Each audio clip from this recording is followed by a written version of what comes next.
Taking a few questions, but I'll just start by wishing Prime Minister Takaichi a happy birthday. It is her birthday today. We had a pre-birthday celebration at the end of a very constructive and interesting dinner last night. But alors, on peut prendre quelques questions maintenant. Alors,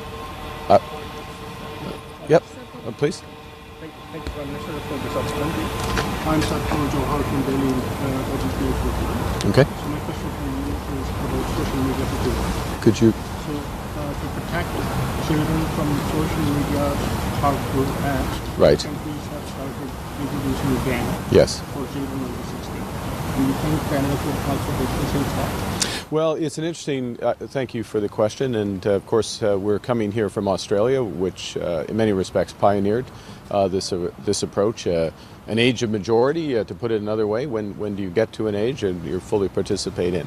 I think this is something that merits an open and considered debate in Canada. I don't have a settled view on it. There are arguments in both directions, and now there's more and more experience with it, albeit on a relatively short term.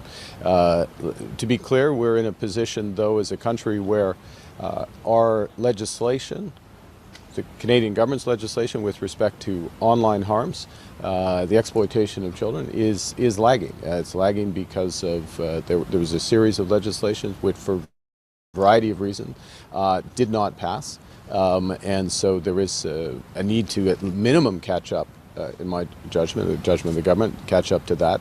I think naturally this issue of an age of majority would be part of the consideration of that. But it is all of these issues are fundamental issues, and they need to have open consideration, and the parliamentary process is the right one in order to have that. But thank you for the question. Mr. Chase. Yeah. Hi. Good morning. On Iran, Yes. I want to ask you, your chief of the defense staff said the other day that Canada may be called upon to defend the Gulf states and that military options are under consideration. So just in the interest of transparency, what kind of capabilities would we be able to offer the Gulf states? We talk about airlift, ship controls, anti-air, and would Canadians, maybe it goes without saying, but would Canadians be placed in harm's way in any conflict-managed assistance? Well, the first thing, thanks for the question, Steve, Mr. Chase. The first thing is that we have not received any request for such assistance. First point. Second point, as you know, in this conflict, we were not consulted before it began. We're not engaged in the conflict.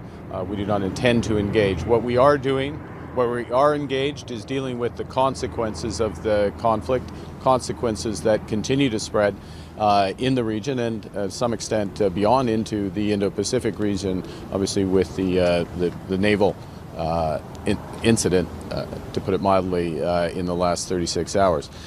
So dealing with those consequences very much goes first and foremost to the Canadians in the region, protecting the Canadians. If the Canadians wish to leave the region, assistance with that, I can answer in more detail on that if that's the interest. So we have not yet received any requests. I don't necessarily anticipate those requests. We're in very close dialogue. I'm in dialogue with a number of leaders in the region who are partners, obviously Minister of Foreign Affairs and others. So, and any decision would obviously be taken by the government, not by the armed forces. En français, M. Carney, dans quel contexte est-ce que le Canada pourrait intervenir militairement et de quoi est-ce que cette contribution pourrait avoir l'air? Premièrement, cet conflit, la décision pour ce conflit, c'était la décision des États-Unis et Israël. Il n'y a pas de consultation avec le Canada et pas d'autres alliés des États-Unis, premièrement. Nous ne sommes pas engagés dans le conflit actuel.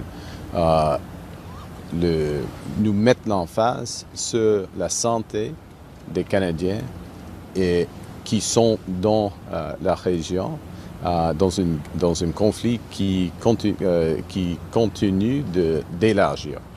Pour le Canada, de les aider.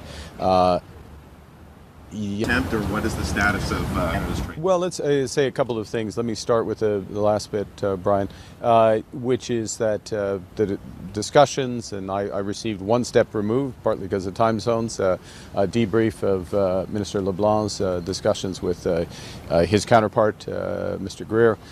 They're constructive, substantive discussions. That's not surprising because beneath the surface, over the course of the last 12 months, there's been an exchange on a number of issues, so-called trade irritants, so more specific issues, as well as the big structural issues. So this was an advancement of that. There's also a commitment to pick up that conversation certainly in the next week. I think it's listed officially, or his comments were in the coming days. As I say, I haven't spoken directly to Minister LeBlanc.